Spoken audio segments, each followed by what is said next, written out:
that we could, thank you. That's true. And just bear with us. I have to record. So thank you, Mayor Ryan, for that reminder, because we have to do that. Okay, so that has started. It's beautiful. Mental wellness is really near and dear to my heart, and I'm grateful that we could be hosting this in the middle of a virtual world. Um, 1 in 5 teens and young adults live with a mental health condition. And that statistic is from the National Alliance for Mental Illness. And I'm so grateful that Mayor Ryan, you have introduced us to Mr. Alexander Osterman. So if you can maybe let us know how this began and why we're doing it. We just appreciate your willingness to start this. Thank you, Christine. I'm going to be very brief because I want the program to start. Um, Panic attacks, depression, mental illness is also a thing that I'm very big into. I see a lot of people suffering from it, people who I never dreamed would have some type of mental issue. A lot of kids are facing problems with that after the COVID pandemic. So it's just something that I want to do to bring awareness to it. Luckily, I reached out to Mr. Osterman, who was more than happy to do it. I'm glad we have him today. So I want to thank him for being here. I want to turn the floor over to him so he could start the program. Right. Thank you. So a bit about myself. I am a licensed professional counselor in the state of New Jersey. I've been working in the mental health field for about 6, 7 years, and I've been a counselor for the last 5 years, almost six.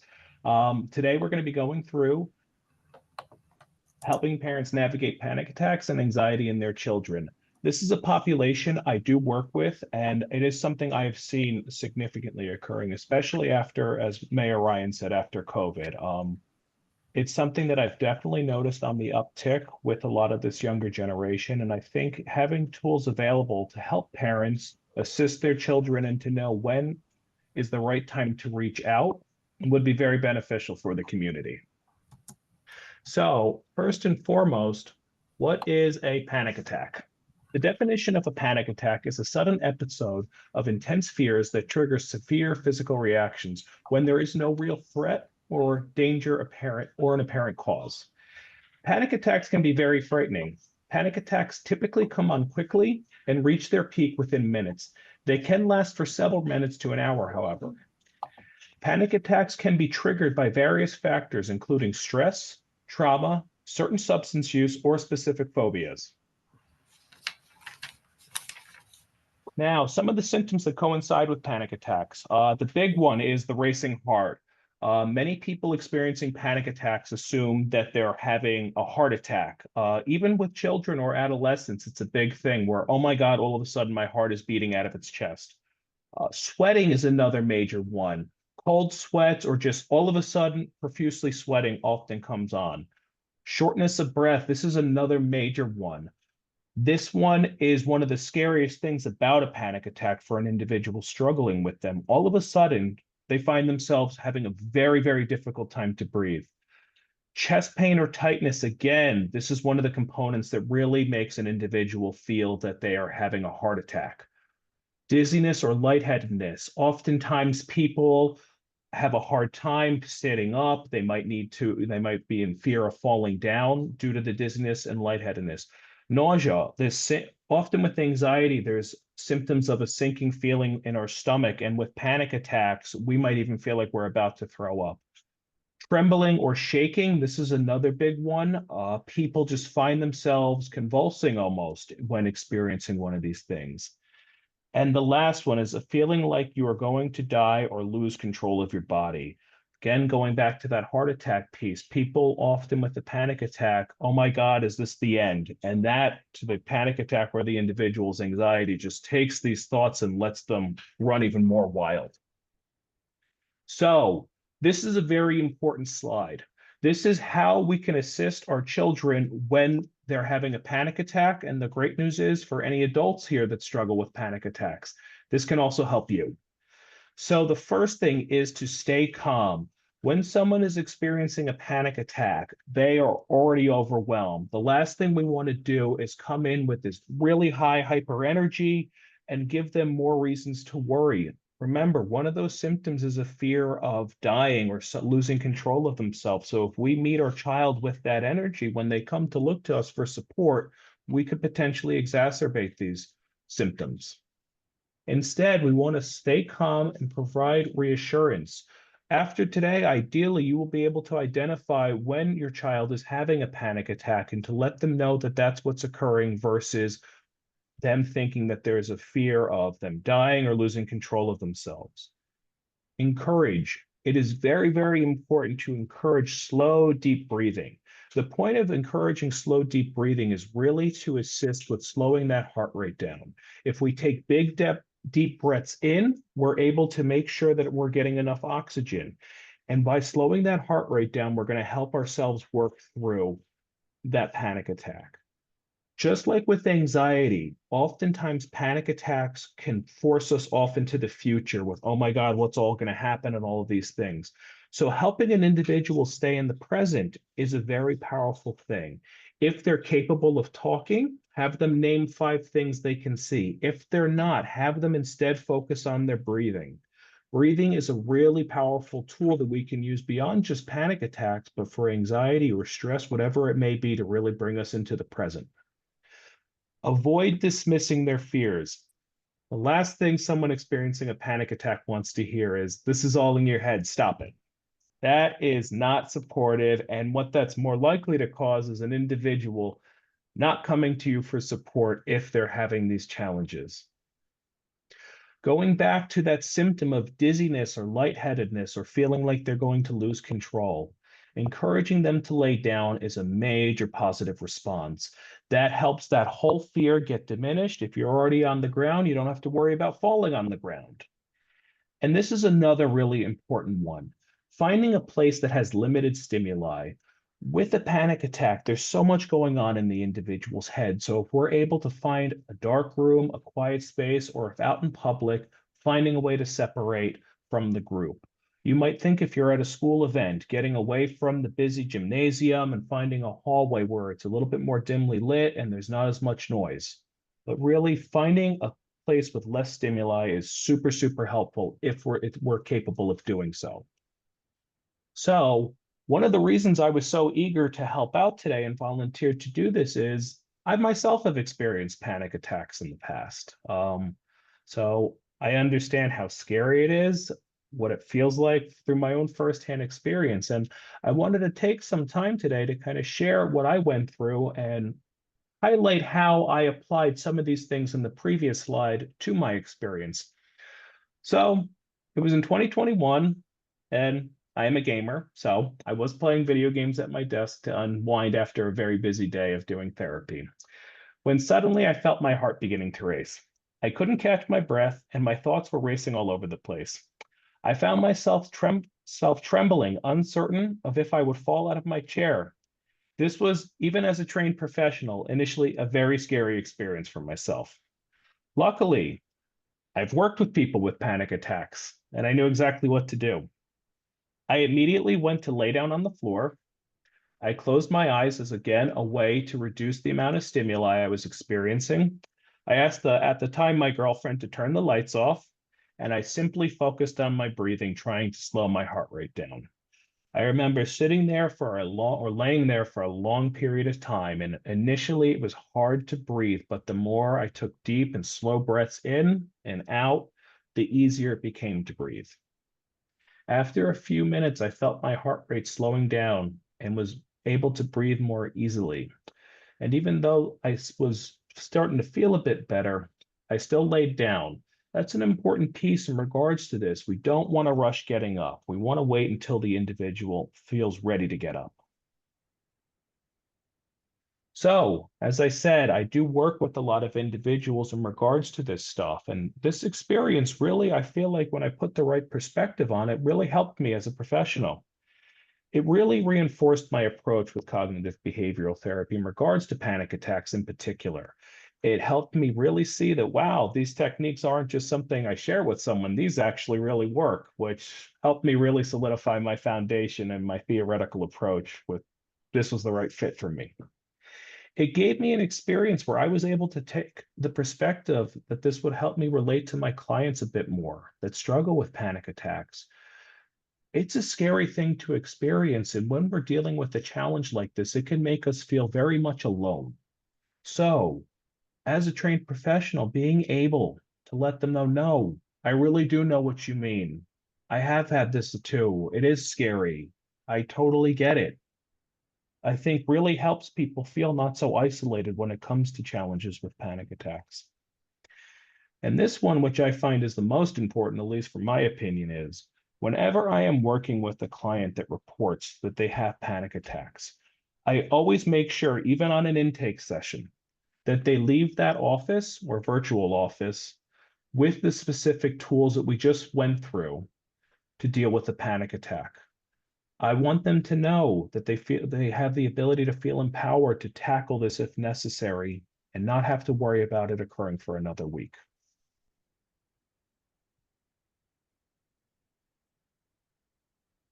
So we are going to move on to our second section, understanding anxiety in children and teens. So similar to our first section, what is anxiety? Anxiety is an emotion characterized by feelings of tension, worried thoughts, and physical changes like increased blood pressure. Anxiety is not the same as fear, but they are often used interchangeably.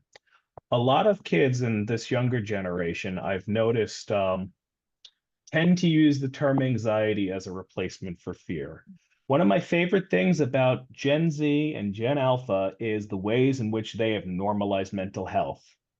However, while that's a real positive, they also tend to diagnose themselves a bit. When they're feeling sad, they tend to say that they are depressed. When they're trying to make sure they're doing things in a perfect way, they tend to say they're having OCD. And when they're worried or fearful of something, they tend to associate it with anxiety. Now, while there is some overlap, and when we get to symptoms, we'll see that there's some overlap, there is a big difference between the two. Anxiety is considered a future-oriented, long-acting response broadly focused on a diffuse threat, whereas fear is an appropriate response to a present threat. Fear is more short-lived, where anxiety can linger significantly for a long period of time. So, some of the symptoms of anxiety, we'll first go through the physical symptoms, and like with panic attacks, we will see that there is a lot of overlap. In fact, many individuals that do struggle with anxiety do also struggle with panic attacks. So again, starting off, we have this rapid heartbeat, followed by again, sweating, trembling or shaking, difficulty concentrating, or making decisions. This one right here is a little bit different, but there's a hesitation. We all know about fight or flight, but there's also a response called freeze. And this is often what we can see with anxiety, this freezing of uncertainty and inability to act in the moment. Restlessness is another symptom that we see. It can impact sleep. It could lead to people wanting to pace, moving in their chair. There's other causes of these things too, but just a difficulty sitting still is another sign that we can look at and see occurring. Fatigue, anxiety stresses us out, and anxiety over a long period of time of experiencing it and stress leads to fatigue. This fatigue can impact our need for sleep, even if we're having difficulty sleeping. It can compromise our immune system and impact our physical health negatively. Headaches is another common symptom people with anxiety experience. Oftentimes, for individuals, they may be experiencing these headaches or they may not, but they may feel that they are having a headache.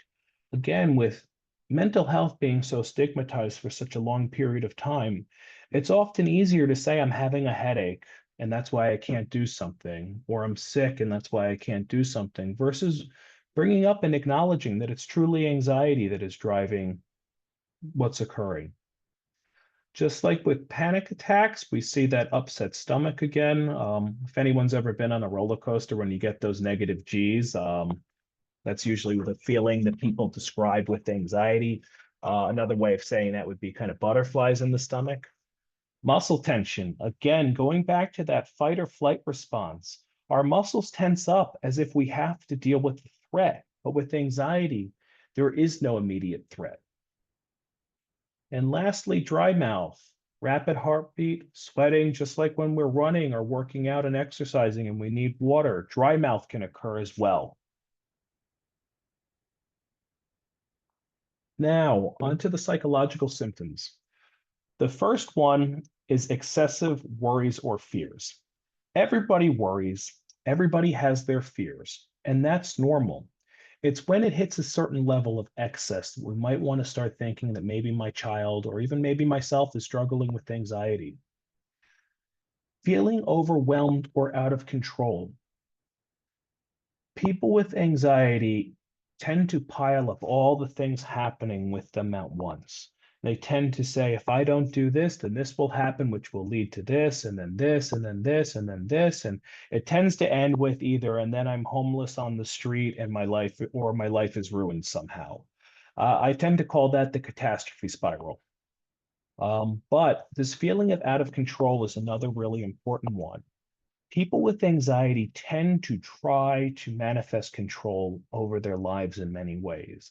They tend to overemphasize control, and when they feel they don't have control, it really exacerbates symptoms.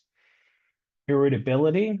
If we're in a fight or flight state of mind for long periods of time, I think all of us would be irritable. And that's what we see with anxiety. It's very much this presence of a concern that something's going to happen and being in this very high alert state. Difficulty sleeping. Difficulty sleeping occurs when the individual is trying to sleep at night and their mind is just all over the place. They're thinking of what might happen tomorrow, what happened today, what this could mean for their future, how this could impact their relationships, what this could mean for the rest of their life. All of these thoughts are flooding through their mind at night when they should be focused on getting to bed, counting sheep, or whatever they can do to take their mind off of the concerns for the next day. Another symptom, panic attacks. Like I stated earlier, panic attacks and anxiety tend to overlap when it comes to diagnoses. It is very common to see an individual that struggles with anxiety also having a panic attack. And if an individual has panic attacks, I would say they definitely also have anxiety. Avoidance of situations that trigger anxiety. An individual might, try to avoid what causes their fear. Perhaps going back to my roller coaster metaphor for upset stomach, maybe instead of going on this ride, they tend to hesitate. But the big one I tend to see with children and adolescents is avoiding school. They might say that they're sick, they might go to school late, but they try to find a reason to go and not have to be at school. Which, if we put ourselves in their shoes, there's a lot of expectation, there's the desire to fit in with peers, and it's a large portion of their daily life. So it makes a lot of sense that that would be the spot that they try to avoid. Feeling like something bad is going to happen. Again, anxiety is future oriented. It's concerned about how this will impact my future. There's an ever presence with a lot of people that struggle with anxiety that something bad's going to happen. Oh, I didn't do this homework. Oh, I didn't study for this test. Oh, if I play this sport, I'm going to lose the game for my team. Many of these things can occur in the individual's mind. It's not so much what the worry is, it's just that anxiety tends to look for something to worry about. Difficulty trusting others. Again, we're in this very high alert state, fight or flight, doing threat assessment all the time. This can lead to not trusting people. Along with this is anxiety has been stigmatized for a long period of time. People might feel ashamed if they're struggling with this, so they might try to keep it to themselves simply for those reasons. Now, the chest pains or tightness, while this is also a physical symptom, I put it under the psychological section because of where the mind goes with that. The fears of, oh my God, I'm going to die, or oh my God, this terrible thing's happening to me. Am I sick? Am I having a heart attack? So many individuals from all ages, when I meet with them and they describe their anxiety, they have concerns when they first experienced it that they were having a heart attack. So that's why I put this one here. It's not so much the physical symptoms, it's what those physical symptoms manifest in the mind. So, in order to help us kind of differentiate between what is anxiety and what's a normal worry, I developed this slide. So, first we'll go through normal worries. Normal worries are realistic and they're related to specific situations. If your child has an important exam that they studied for, or an important game coming up and they're nervous about that, well, that makes total sense. They really care about baseball and they want to do well. They really care about how they do in English class and they want to make sure that they get a good grade. That's a normal worry. Now, another piece with worries is they fade once the situation is resolved. Let's go back to my metaphor with the roller coaster. If it's a normal worry if you're nervous before you get on the ride, but once the ride's over, that worry should dissipate. Or once the test is over and you see your grade, that worry's gone. With someone with anxiety, going by that example, they might say, "Oh my God, what about the next time I have to go on a roller coaster? Or even if I did well on this exam, I still have the midterm coming up," and find reasons to keep this worry alive. This third one is a very big one. You can set aside your worries for a little while. They don't have such a massive impact on our functioning. Studying for a test and being worried about a test, once the test is over, it's done with, and we can still function. We can still get our other responsibilities and homework done. Whereas with anxiety, it starts to really impact our daily function. Many times I will talk to parents about their children that I'm working with, and they'll be like, "I don't know what happened. They used to be so calm. They used to never have this issue, and it's like they're a totally different person." That's a big sign of anxiety when it's really impacting a child, a teen, an adult's ability to function. The other major difference is sometimes worries can be helpful. They can help motivate a person to either problem solve or prepare. Anxiety isn't super helpful. Anxiety just taxes at us and consistently does, even when we take the steps we need to. Many times when I'm working, especially when I think of my college age clients, an individual with a normal worry will be able to say, "No, I studied for that exam. I'm still a bit nervous, but I know I put in the time to study." An individual with anxiety will do that studying, but it won't assist. They will still be worried about that exam. They will find every reason to justify why they didn't study or do enough. Now, anxiety is often out of proportion to the situation and lasts longer than a normal worry. That catastrophe spiral I brought up earlier, where this bad thing happens, it'll lead to this bad thing, it'll lead to this bad thing, and we're saying, "Hey, it's just one test grade. We don't need to react this way," but the anxiety will blow this out of proportion. Anxiety lasts longer. Like we said with our normal worries, once the situation's resolved or confronted, the worry goes away, but anxiety persists even after the initial concern has been dealt with. The mind will look for a way to say that this is still an issue. Anxiety is generalized, like we used with either a school or a game or a test. That's the specific trigger point. Anxiety doesn't always need that. In fact, many times anxiety will just look for anything it can put in that spot to justify its worry. Anxiety pops in a lot of areas of life.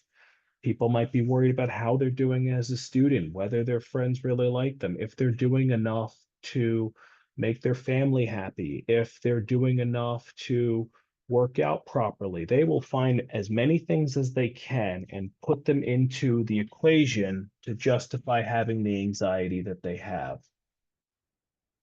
And the big one, anxiety can cause avoidance, difficulty concentrating, and distress that impacts relationships, work, or daily tasks.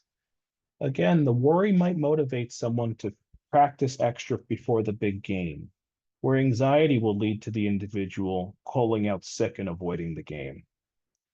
Anxiety I've seen when working with adolescents, especially when it comes to school attendance.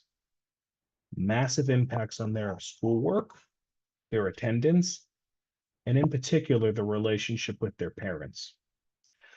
I have had sessions where parents have come into them because their child's anxiety and refusal to go to school has led to conflict with the parent. And prior to experiencing the anxiety, parents had described their relationship with their child very positively. So, going back to how we kind of had some ideas of what to do in regards to panic attacks, I have right here what we can do when our child is feeling anxious. The first thing we want to do is validate their feelings. We want them to understand that they're being heard. If they don't feel heard, they're going to keep it to themselves. And anxiety loves when we keep things to ourselves. It gives us no outlet to work through it, and instead it stays within its place, running wild within the individual's mind. Validating someone's feelings with anxiety is a really good way to kind of help them move into this second piece, which is encouraging open communication. One of the things I do with my individuals I work with when it comes to anxiety is challenging the thoughts. I work with them in a way to play almost the second half of their mind where I will bring up things in a therapeutic sense to help them say, well, what if it's this instead? Hey, haven't I had this worry before and things turned out all right? So it allows that opportunity. Encouraging open communication can help the individual also express their thoughts and be like, wait, that doesn't make sense. Most importantly of all, it encourages our children to not only come to us when they're feeling anxious, but just to come to us in general. Having our children or teens or partners, whoever they may be, know that it's okay to come to us when they're having an issue and talk about it is a very, very important component for whatever stressors people are dealing with. This next one, helping them break down overwhelming tasks. This is a fantastic one that I use all the time with my clients. I will take someone that's worried about, let's say a young adult that's worried about where they're going to be in 5 years. And I will say, all right, let's boil this down. What are your goals? Okay, what do you need? And then boil it down further. Okay, what do you need to do this month, this week, this day, this day? And we will create a chart showing, all right, well, all you have to do is do this today. If you're feeling overwhelmed with tasks, which anxiety loves because then it allows us to move into that catastrophe spiral, divide the task in half. Divide the task in half again and again and again and again as necessary to make it simpler and feel achievable. Anxiety tends to impact an individual's feeling of empowerment and capabilities. So if we can make them focus on one small task in the moment, they can feel that's capable. That can help them feel a little bit more in control, and it can really help them empower themselves. And lastly, teaching relaxation and coping techniques. Being able, just like with panic attacks, where I had those set of tools to use, there are tools we can use when someone we love or care about is struggling with anxiety. And we're going to go into some of these tools right now. So there are a multitude of tools out there. If people are interested, I'm happy. I have a big, long Word document filled with them that I'd be happy to share. However, I wanted to give some tools today, and in order to do so, I broke them down into 4 categories. We have breathing exercises, sensory-based grounding exercises, cognitive grounding exercises, and movement-based grounding exercises. I believe I have about 2 of each of these. However, like I said, there are multiple tools that fit into each of these categories that can be found through a quick Google search. So when it comes to breathing exercises, the 2 big ones are 4-6 breathing and box breathing. So 4-6 breathing is very much what it sounds like. We're breathing in for 4 seconds and we're exhaling for 6 seconds. Box breathing is breathing for 4 seconds, breathing in for 4 seconds, holding it for 4 seconds, breathing out for 4 seconds, and then pausing for 4 seconds before repeating. Some people prefer box breathing. I feel like I always prefer 4-6. There's a couple reasons for that. I find that with 4-6, first off, it's simpler. Instead of having to do all these counts, it's just 2 counts instead. I find also what I like with 4-6 is the longer exhale. With the longer exhale, we're able to get a little bit more CO2 out of our lungs. And what that allows us to do is make sure we have more oxygen in the lungs. And when our blood has more oxygen in it, our heart doesn't need to beat as fast. Think about when somebody's running, their heart's beating fast. And one of the things runners train themselves to do is breathe in through their nose and out through their mouth to make sure they're getting plenty of oxygen and getting a lot of carbon dioxide out. So I don't know the way I have my camera set up right now. I can't see myself. But what I'm going to do right now, and feel free to join me if you'd like, I'm going to demonstrate 4-6 breathing. So I'm going to count on my fingers and we'll kind of begin. All right. If you want to join in, feel free to do so. We're going to do this 3 times. All right. So begin.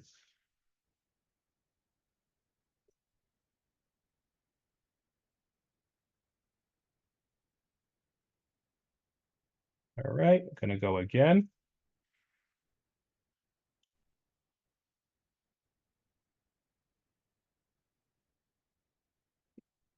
And one more time.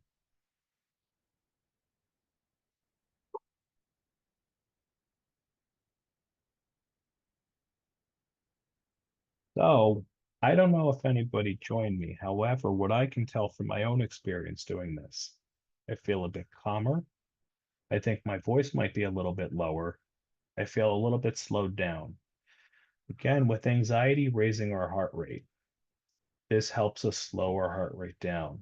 When we're focused on our breathing, anxiety lives in the future. We're bringing ourselves to the present. Okay, the next category I have here is sensory-based grounding techniques. So sensory-based grounding techniques are using our senses. Using our senses to help us work through how we're feeling about things, or to bring us back to the present, I should say. So this one here is absolutely my favorite grounding technique. And out of this technique, number 4 is my particular favorite thing. So with 5, 4, 3, 2, 1, we're going to engage our 5 senses. So we're going to find 5 things we can see, 4 things we can feel, 3 things we can hear, 2 things we can smell, and 1 thing we can taste. So I always say with individuals, there might be a point where maybe we get to 2 and we can't really smell much. That's okay. If you can only smell 1 thing, that's fine.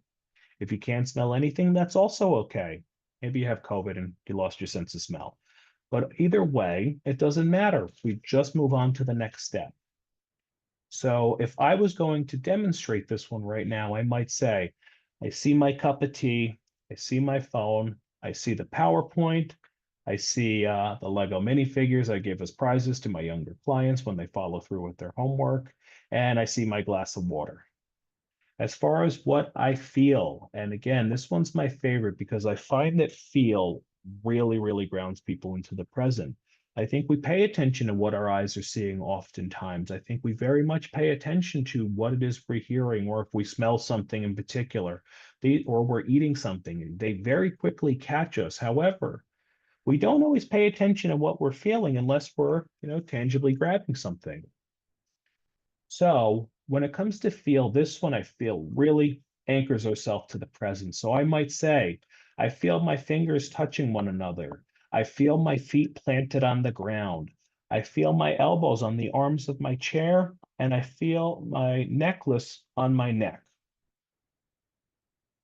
So the next one, going on to what we hear. I hear my voice, and you know what? Right now, that's all I hear, but that's okay. So as of that, I move on to the next one. And again, I only have 1 thing I smell. I only smell the cologne I'm working, but that's fine. I can move on to the next one if need be, which is what I taste. I do have something I taste. I taste the tea I'm drinking. And Once we go through this once, if necessary, we go through it again. We keep using this technique as a means to bring us to the present. The next one is holding an ice cube or using a textured object.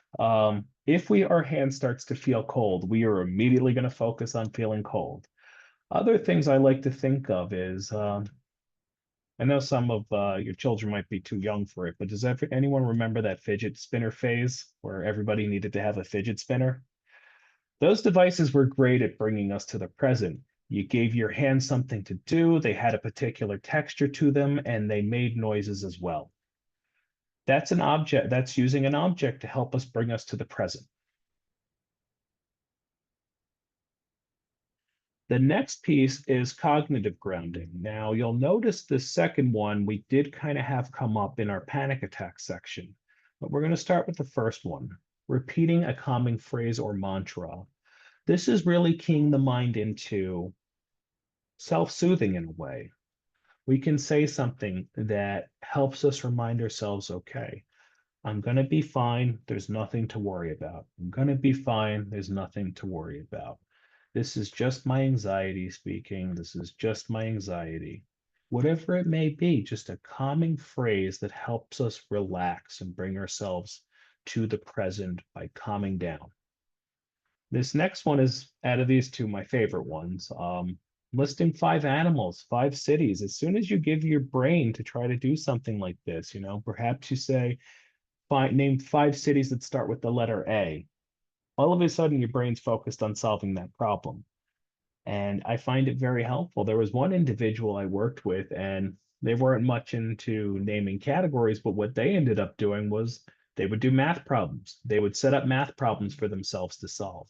Now, while that's different than naming, it's that same exact concept where we're trying to find something to solve, a question to answer. And by doing so, we bring ourselves to the present. This next one is probably something we should all incorporate into our lives, in particular, walking, stretching, exercise. I find that when it comes to anxiety in particular, exercise is probably the most important thing an individual can do. If somebody asked me, I need one thing to do to work on my anxiety, I would say exercise. It doesn't matter which form of exercise. Everybody has certain types of exercise they prefer. But my answer is always exercise. So the reason for that is a couple things. I like to think back to really prior to the modern day and age where I'm able to present to everyone here through a computer. Many of us are able to work through a computer or use a computer at work or sit at a desk while we work. We had a lot more to do as human beings in order to survive. If you were a caveman or a cavewoman and you were sitting on your butt at a desk, your brain would say, I don't have enough food. I don't have enough firewood. I don't have enough clothing. I don't have enough water. And because of that, when we don't exert ourselves, our brain is worried about concerns for survival. It's only in today's day and age where we can get all of those things by walking maybe 5 feet sometimes. So anxiety was useful at that point. It was a means to help us assist ourselves and make sure that we had enough firewood, we had enough food. And those are the people that carried on their genetic material, which meant that in the past, anxiety was helpful. I don't think I have enough firewood and I could freeze. All right, I got 10 times the amount of firewood. Wow, I actually needed that. Boom, that person lives.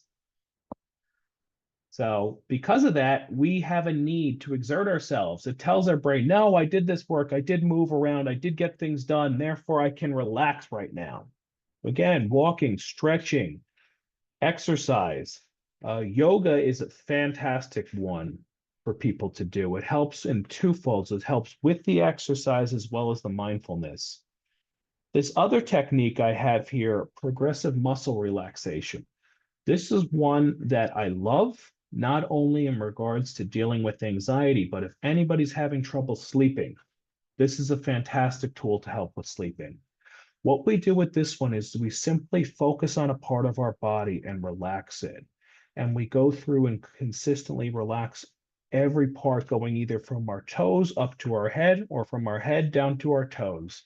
Um, I tend to use sleep meditations at time, and this progressive muscle relaxation piece is part of every sleep meditation. You can also simply find YouTube is a great resource for meditation, sleep meditation, or someone to guide you through a progressive muscle relaxation uh, routine. So, with both of these things, we're doing stuff with our body to reduce our anxiety. Those people that struggle with anxiety, keeping them up at night, they're focused on their body and getting rid of that tenseness. And because there's not that tenseness, it facilitates the body feeling more relaxed, which helps the mind feel more relaxed. So, supporting your child beyond the moment. These are things we want to kind of implement in regards to just how we set up our households to an extent. And these pieces go beyond just when they're experiencing anxiety, but these are just good tips for the family units in regards to people struggling with anxiety. So this one we covered a bit already, creating a safe space for open communication surrounding anxiety.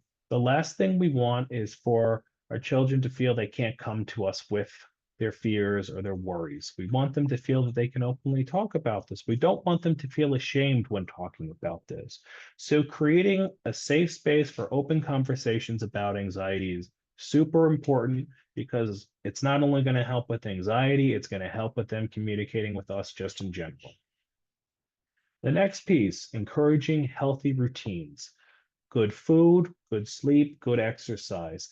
These pieces right here can have a significant improvement, not only on anxiety, but just our overall mental health. If we're not getting enough nutrients, those subconscious parts of our brain will start to worry. If we're not sleeping enough, our brain is not having that time to recharge, get rid of all those chemicals, and our body is not having that time to go into repair mode. And like I talked about with exercise before, it is an integral part of us having our physical bodies that need to move them and to use them. And lastly, knowing when to seek professional help. Perhaps you've tried a lot of these things that we've kind of gone over in this video, and perhaps you're noticing that while it might help a little bit, your child is still struggling. That might be the time to see, one, if they're open to speaking to someone, and two, reaching out to someone. So that is it for the presentation. Does anyone have any questions for me?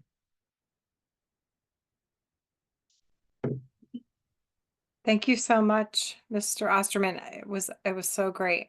If anybody is interested, you could always put it in the chat or you can unmute yourself at this moment.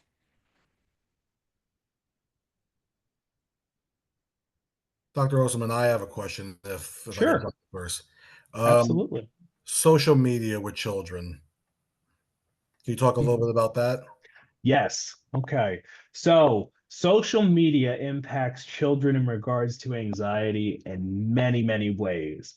The big one is this fear of missing out piece, comparison to peers, in feelings of inadequacy, concerns about what people are saying, and regrets in regards to things people might post. Social media is a big part of our lives in general. And the ways in which it can impact children or teens is they are constantly focused on it. They are constantly exposed to these things. I've heard from a lot of people, in particular teenagers I've worked with, the ways in which they use TikTok to express themselves. Someone might be having a conflict with someone over the phone or through text message, and then this person posts something on TikTok, and that person knows it's about them based on that conflict. That is fertile ground for anxiety to run wild.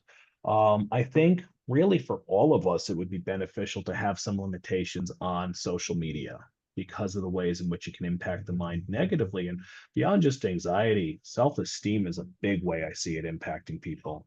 It has a real negative effect on people's self-esteem, need for validation from others. So there's a lot of negative pieces beyond just even anxiety when it comes to social media.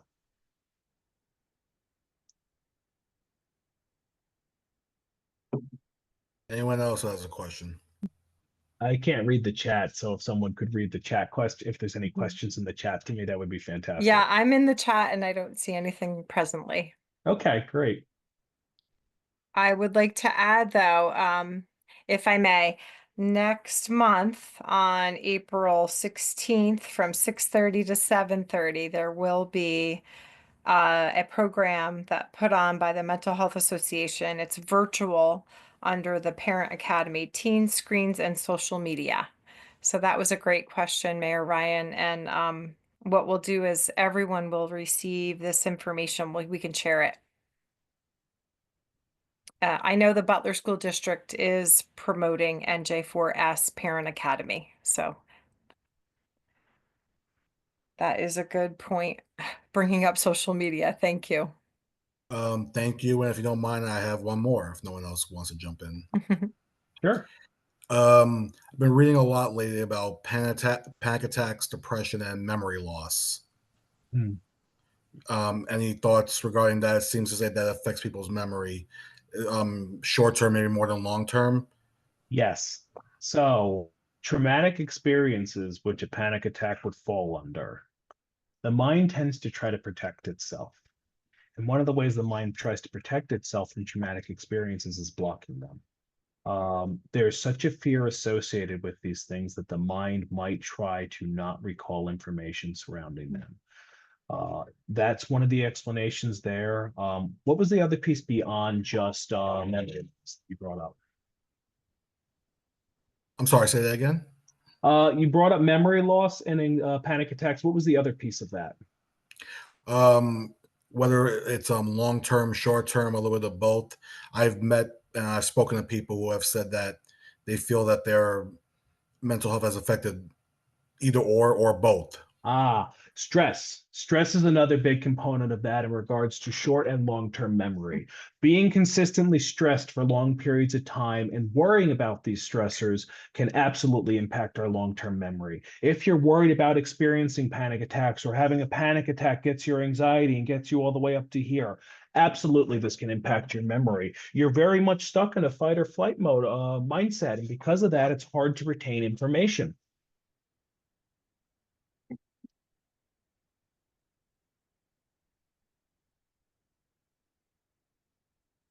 Anybody else?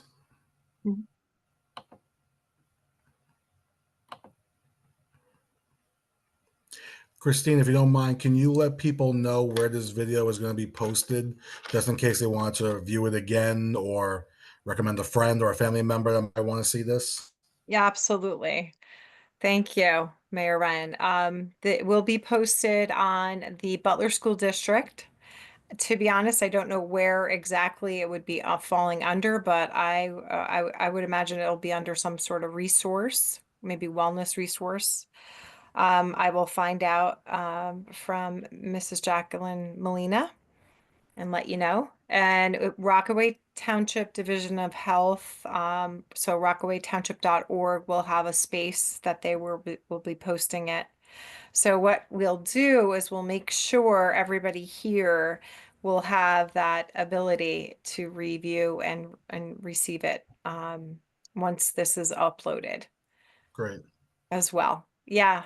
And thank you. I know Mayor Ryan is interested too in the mayor's wellness campaign. This could be really be the debut of a program.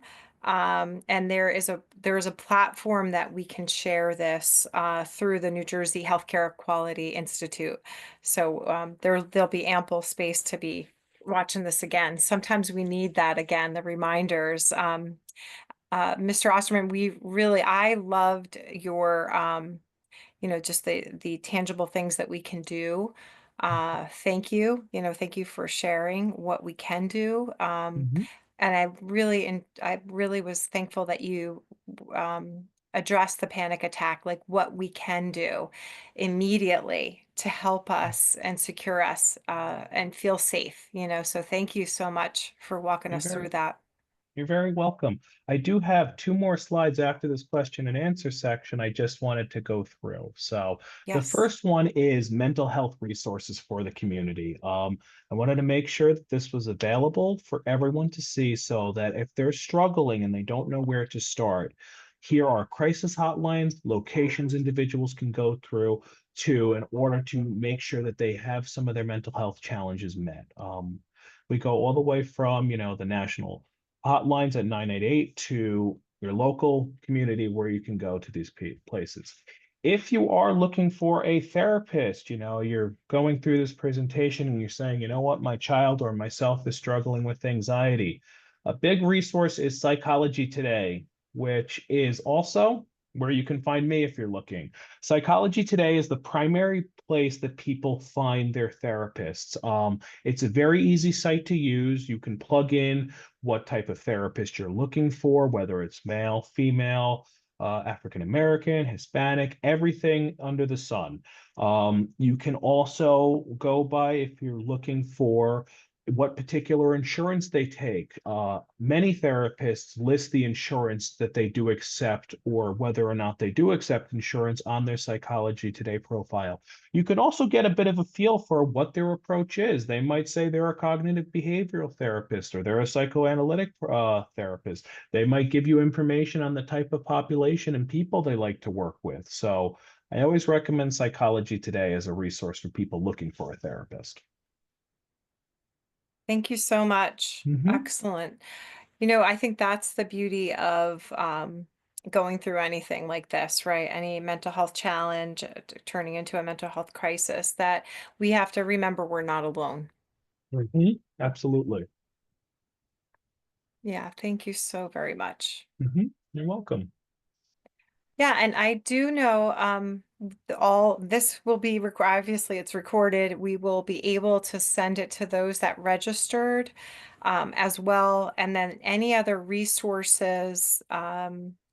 Actually, I would ask you, Mr. Osterman, could we have this? Could we have your slideshow? Would that be possible? Absolutely. I'd be happy to share my slideshow. The reason being is anybody that missed, we could also add that to Absolutely. their email, and that would be lovely because I have all of their emails, and we are just so thankful. Mayor Ryan, anything else to add?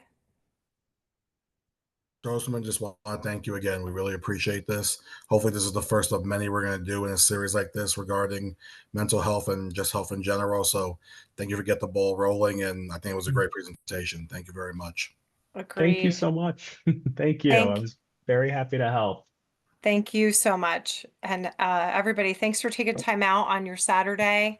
Everybody have a beautiful day. If there's no questions right now, please, you're welcome to say something, whatever. But we appreciate your time. And Mayor Ryan, thanks for starting this ball rolling too.